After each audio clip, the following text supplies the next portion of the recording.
This is a book about magpies, the image of magpies, and I'll start with a translation that starts off the book, a translation of an Old English riddle from the Book of Exeter after Riddle 24, Runic Riddle. I'm a bizarre bird with varied voices. Audubon says my song is quag or mock, but I can howl like a hound, bleat like a lamb, honk like a honker, shriek like a shrike. At times I mock the red-tailed hawk, his battle birds cry. The vultures croak, and so too the lovely mew of the curlew roll trippingly, grippingly off my tongue as I sit here sauced, gabbing like a huckster or a gombeen man. Pie completes my name, maggot begins it, and eats the end. Who am I? Magpie.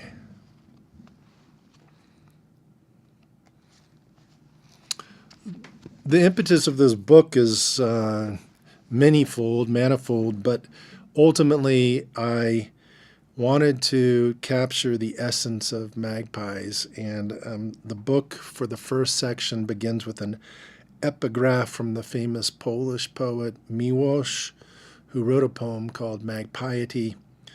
The epigraph that kicks off the book reads, "What is magpiety?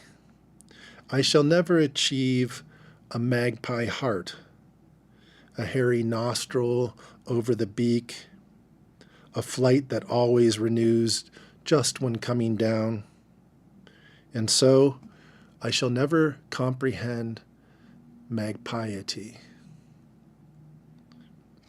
I wanted to try to drill down into the core of what it means to be a magpie, and of course I'm a human. Magpies can learn human language. They can talk. They're mimic men. They're very good at imitating human voices, as well as the song of other birds. But we really don't have access, of course, to the magpie brain, which is prodigious in many ways. It's a large brain, and it can remember episodically. It can remember for a couple of years after a magpie has stashed a cache of nuts, for example. They'll go back to the spot. But we can't really understand magpies, of course, and that was the challenge of this book, trying to understand, getting into the interiority of a magpie. I begin the book with a poem that starts with a German title, Du musst dein Leben ändern. And normally that line from Rilke gets translated as, you have to change your life. I translate it a little bit differently. I translate it as, you have to live another life. And then I do a little riff at the end of this poem that follows on that idea of living another life. Du musst dein Leben ändern. Proverbs magpie flies by. You have to live another life. Don the magpie mask and know theft is the first duty of mankind. If change your life you must, sing then in multiplicity. Announce the many voices. Pray, recycle every day. Work and prayer are one. Be derivative, but only incognito. Converse daily with the dead. Rattle spirits beyond the burning lands. Raise their bones, breath by breath. Repeat this koan. The spirit is a bone. God speaks in stones and bones, birds and trees. The spirit is a bone. Collect masks, words, pelvises, femurs. Change your voice each day. Change it even in mid-sentence. You must live another's life.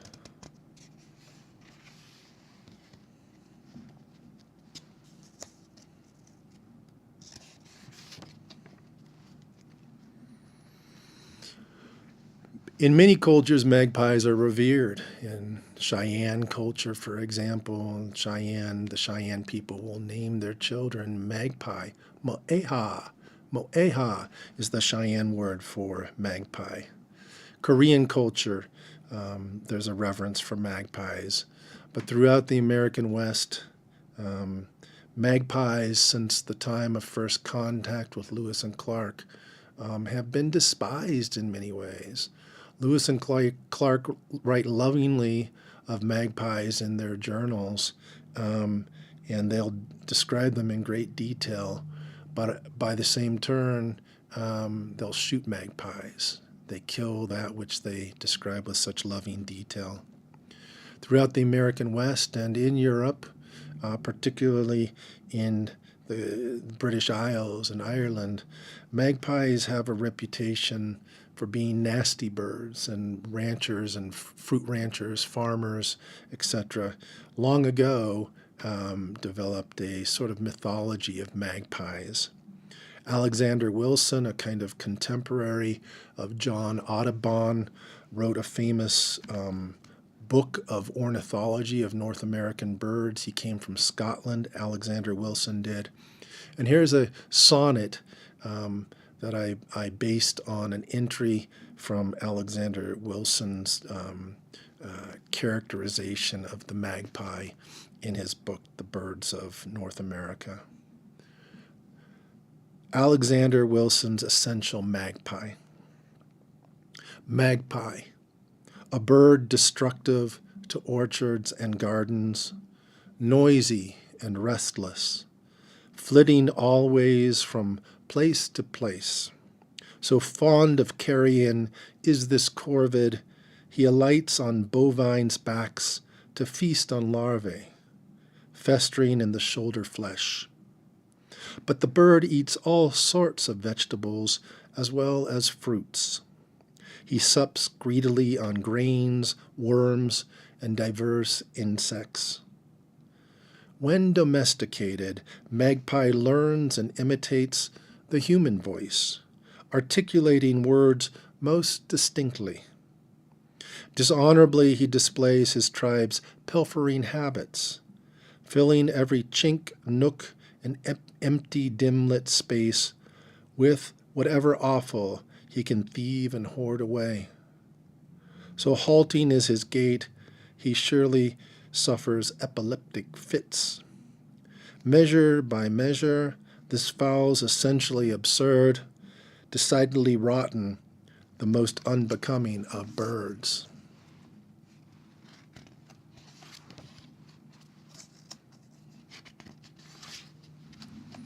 Magpie rises coming down to earth. I have two epigraphs for this poem. Where the body is, there too shall be magpie. And that's a bastardization of some gospel of Jesus. That's translation is mine. The magpie is not a true creature of the sky. The magpie is more a creature of the ground or trees. That's from Birds of the Great Basin by Fred Reiser. 1. On black extended wings, magpie scans and scouts the fallen world with dark, devouring eyes, from heights pressed still and flat against the sun. So he tracks, then targets plain and simple pickings.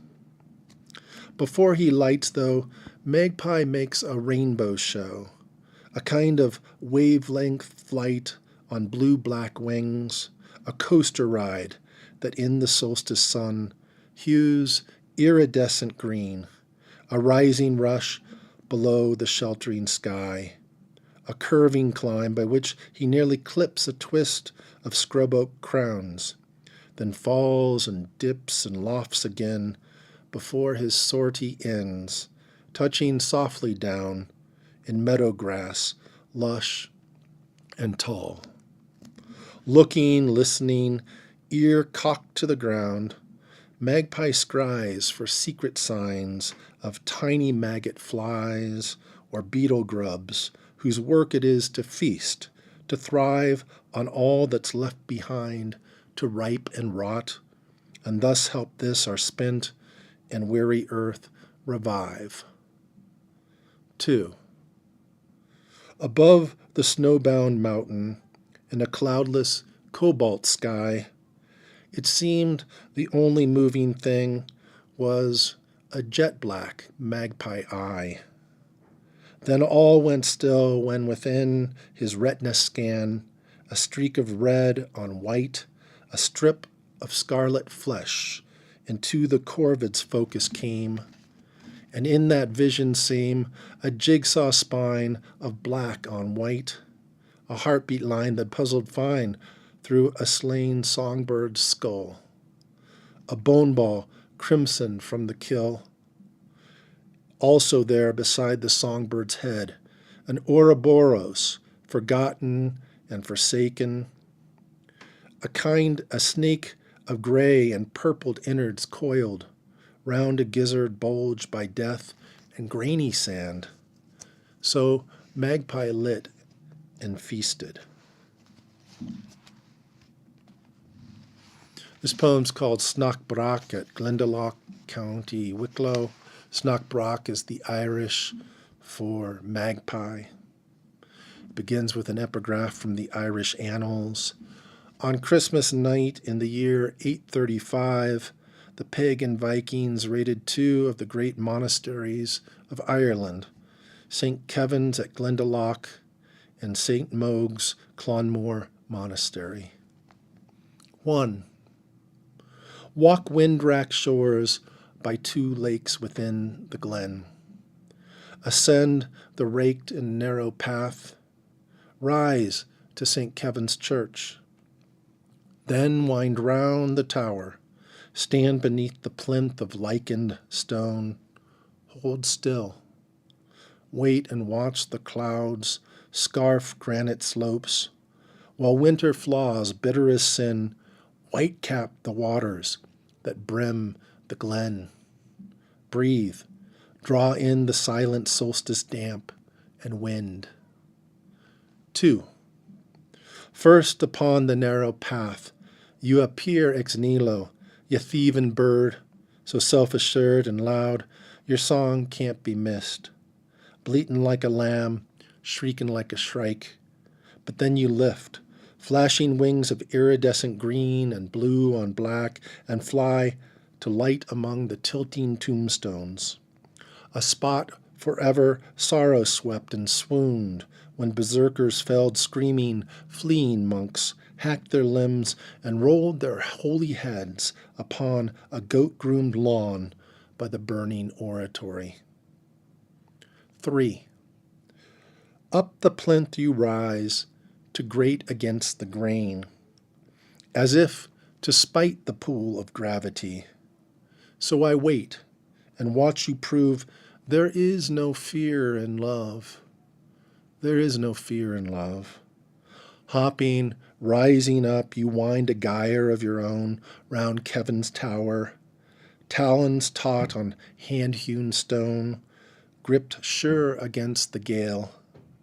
And the half-true rhyme of your timeless tune recalls an ancient lay, a monkish dream of hope sung in shades of black and white. Black is the bitter wind tonight. It tossles the ocean's white mane. So we fear not berserkers coursing the Irish Sea. And that last quatrain is a translation of an old Irish nature lyric from the monks who wrote at places like Glendalough.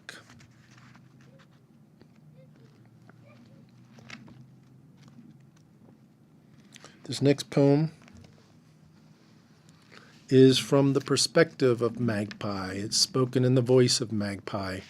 I once gave a reading in North Carolina of this book, and a woman who writes about animals extensively. In fact, she's She's a poet, but she's also an animal rights activist.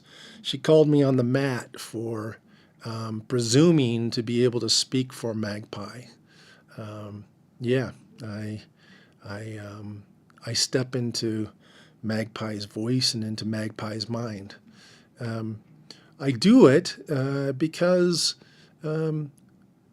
Magpie, yeah, they can learn human language, but they don't communicate with us. And the work of poetry, the work of imagination is to step into the shoes, the skin of the other. And of course, I don't presume to know everything about magpies, but if they can't speak for themselves extensively in our language, somebody's got to do it. Magpie rues the cherry orchard. I used to love the orchard evenings. Streams of light slant shimmered between the trees and irrigation ditch upon the late day sward. The whiff of blackberry bramble, licorice, mint growing on the banks. When I was young, Grandfather liked to lead us to the ranch to feed among the cherry trees. Kind and mindful was the rancher. One day he disappeared. A new man came who cursed us. On the spot he shot my dad, my uncle in the face for stealing cherries. Tossed them on the cider apple heap to rot. Now the thought of that ranch makes me retch. Another poem spoken in the voice of Magpie has the old Latin tag, ubi sunt, as its title, where are the snows of yesteryear? Where are all the old grand things? Begins with an epigraph from Matthew 11:17.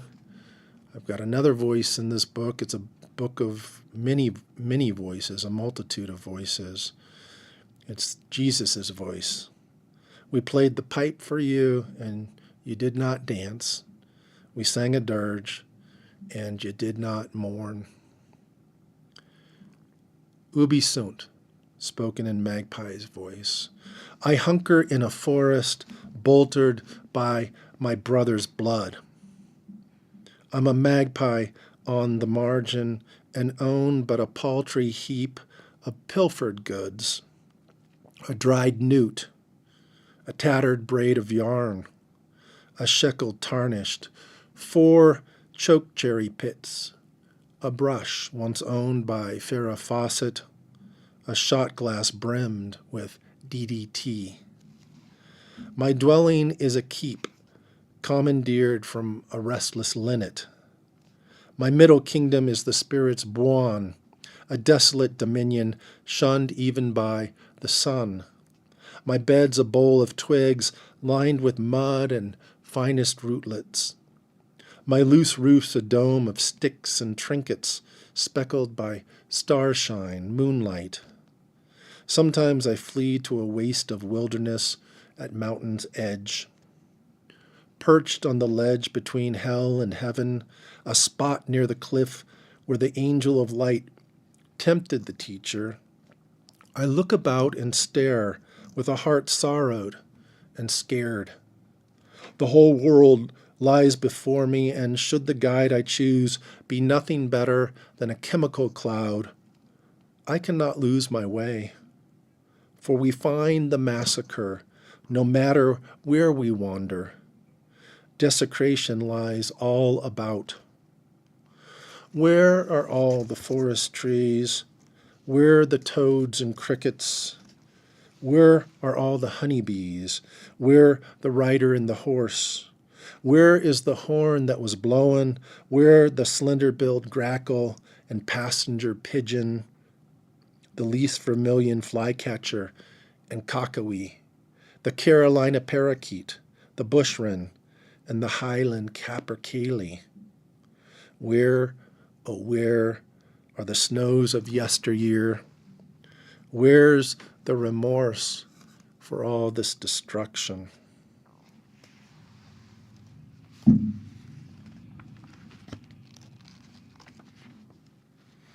When I was a kid, I grew up in Northern California, Gary Snyder country, up in the oak and manzanita and blue pine forest of the Sierra Nevada foothills.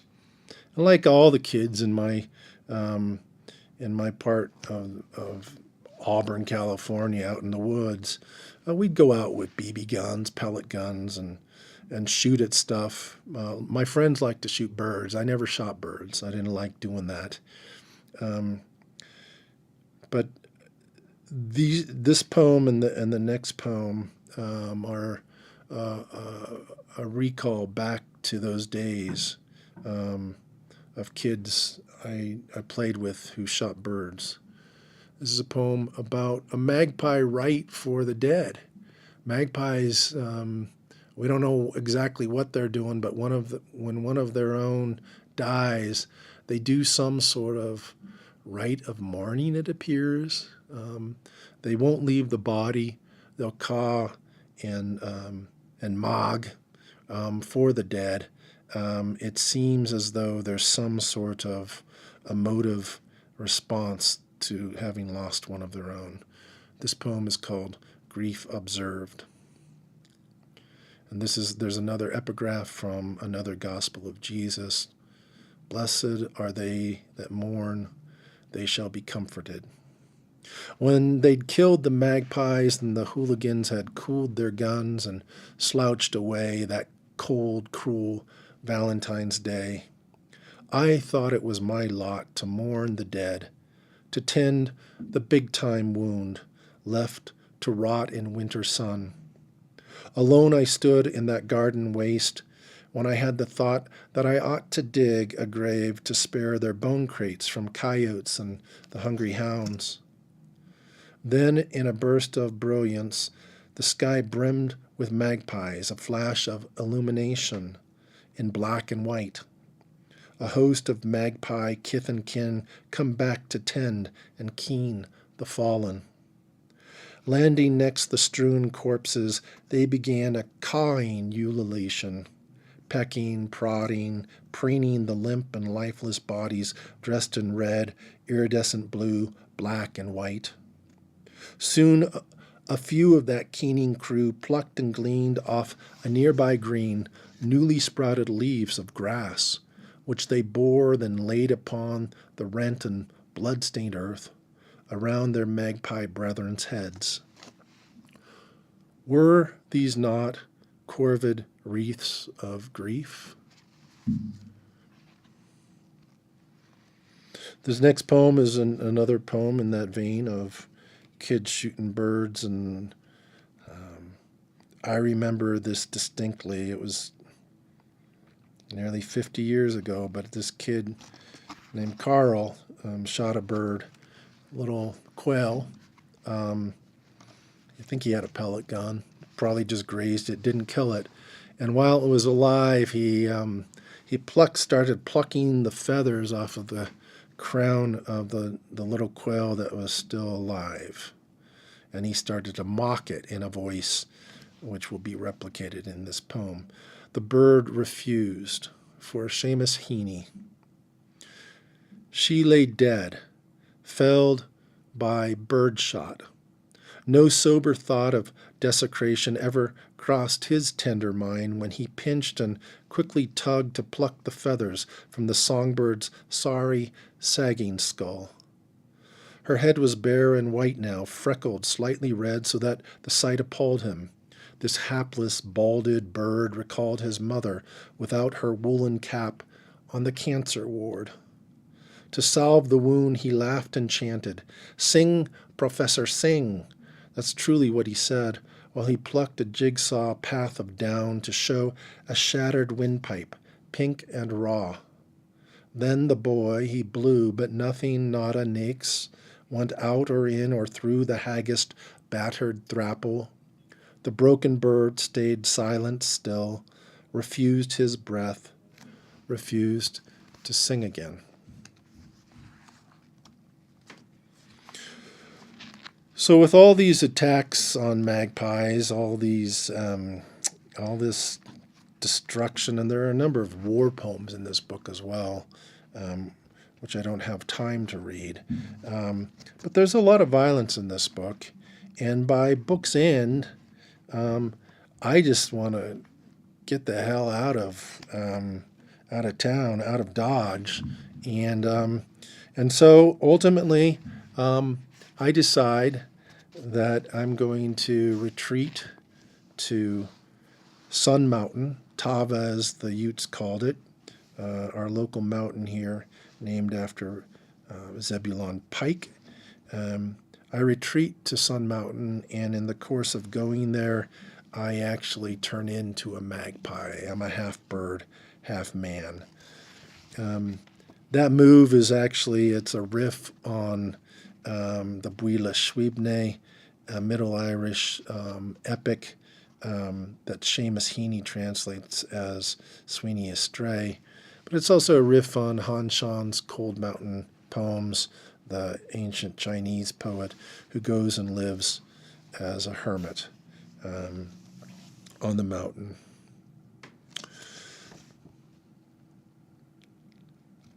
Magpie sings on Sun Mountain.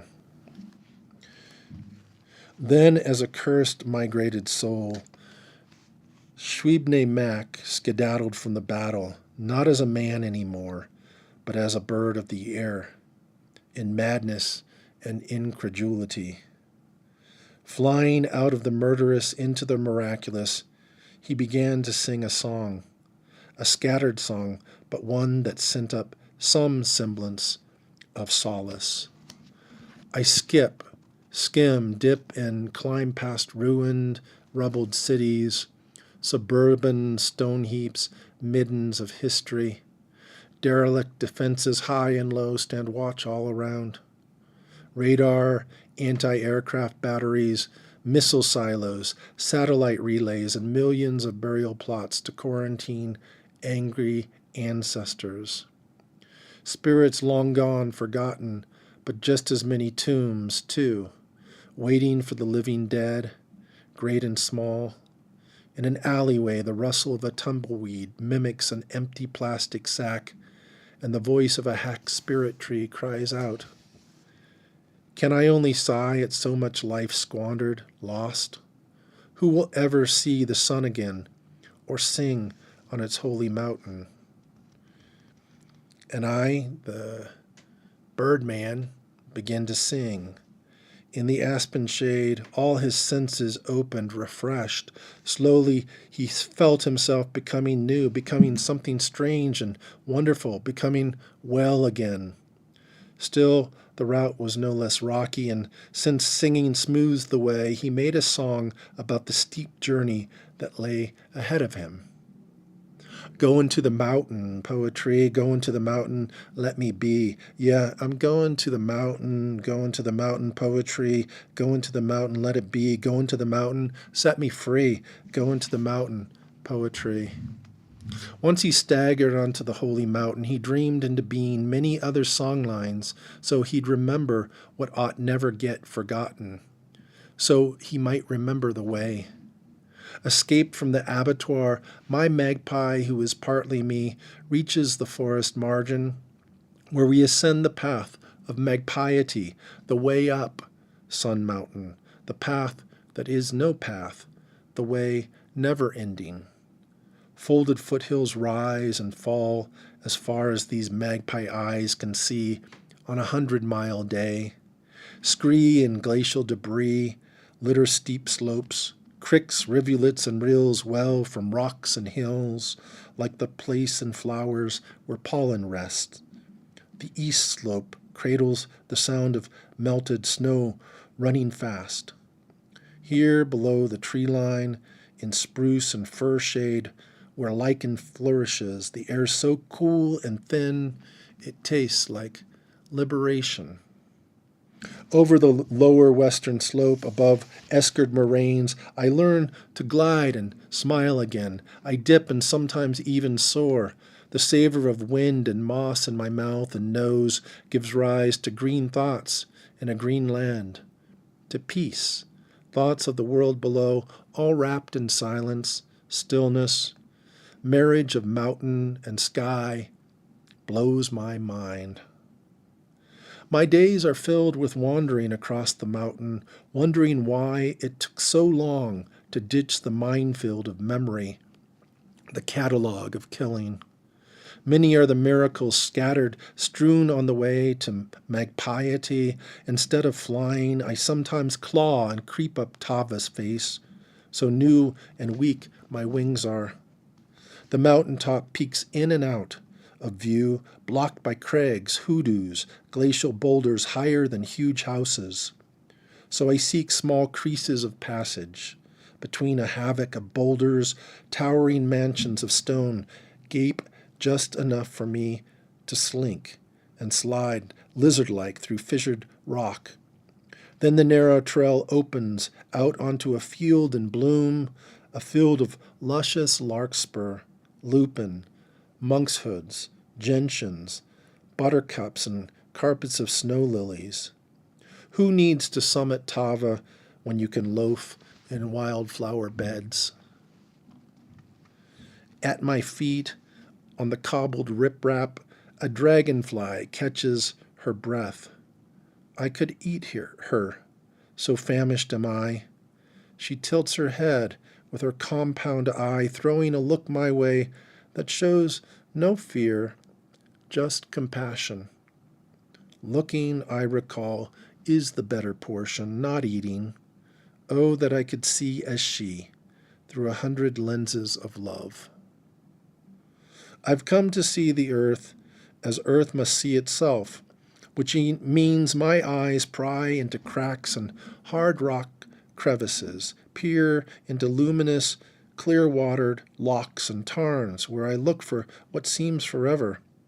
But I know I've only just begun, have hardly started seeing. At dusk, on the verge of an esker field, I spot a lone pine, one bent and twisted, arched, aimed at the summit. Some might say this tree was jockled, krumholtz by easterly winds, but I know better. The ancient ones trained this ponderosa into a bow shape, I believe, a living horseshoe standing sideways for centuries, a living sculpture where tonight I'll sleep in the crook of its upper curve. Who needs a mattress when a pine robed in starlight is your bed? To sleep on the branch of a pine tree is bliss. It brings on blessings, like sleeping in a spirit tower. But sometimes my bed is hardpan, my blanket starshine, so my slumber's fitful. There are times I waken angry at the world, unwell in mind and body, hopping mad like a cricket stoppered in a bottle, raging as if a screw's been twisted in my forehead. Then walking's the only sure cure for me, walking or hearing the sound of water. A ghost walker, or Han Shan, or was it Dojin, whispered in my ear, "The color of the mountain is the Buddha's body. The sound of water is his sacred speech." So when others say the only way up Sun Mountain is alone, I scoff. The ancient ones are everywhere. They talk. To them I listen when I walk. If only we'd learn to look and listen. With us, they'll always walk the way. Now I hear them sighing through quaking aspen leaves, whispering in the rutted path, voices rising from the dust. Can you hear them too? They're suing in my ears. Here are words sung on earth's altar, the wisdom of mountain song. Wait and watch, hold still. Then and only then you'll see the tree, the bird in the bush, for what they are, not what you dream they ought to be. O lungs of the earth, be praised.